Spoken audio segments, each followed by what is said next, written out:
Anyone who claims that simply doesn't know how to read. All I've ever written on the issue of the resurrection is to repeat exactly what St. Paul says in 1 Corinthians 15 and point out that he said it. This is known to any seminarian with a good New Testament teacher. I have said nothing radical on the matter. He believed that the body of flesh and blood would not be raised as a body of flesh and blood.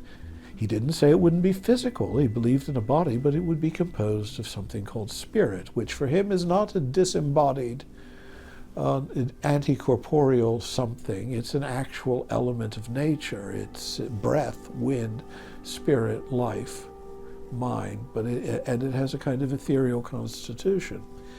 I have stated this with such absolute clarity, and I have pointed to the verses in which Paul explicitly says this without any shadow of ambiguity, that anyone who doesn't get the point is just a simpleton. I mean, this is not an issue. This is not even an interesting scholarly issue.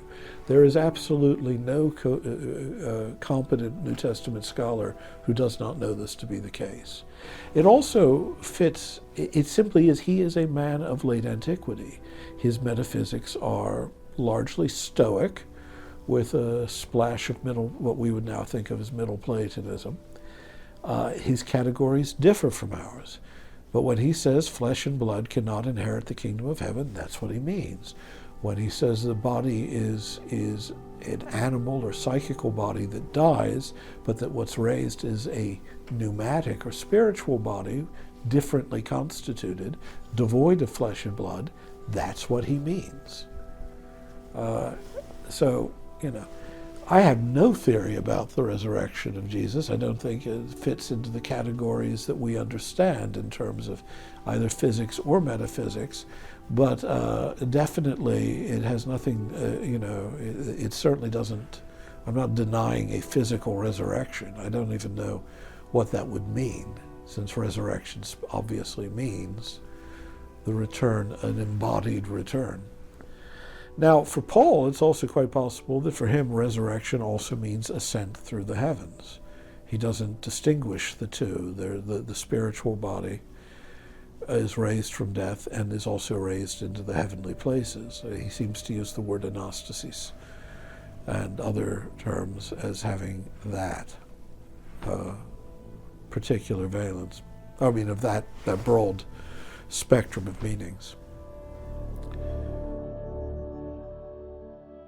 Paul is not hard to interpret on this. He never uses the word flesh in a benign way. For him, the mortal body of flesh and blood, the animal body, binds us to death. It cannot be redeemed.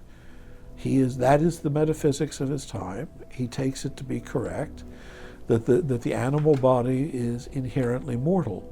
Therefore, we will be transformed into something else in the twinkling of an eye. We become spiritually embodied. Our body is made of something else, the same thing that the bodies of angels are made from. And angels have bodies for Paul, as they do for all of the early Christians and for late antique Jewish and Christian thought.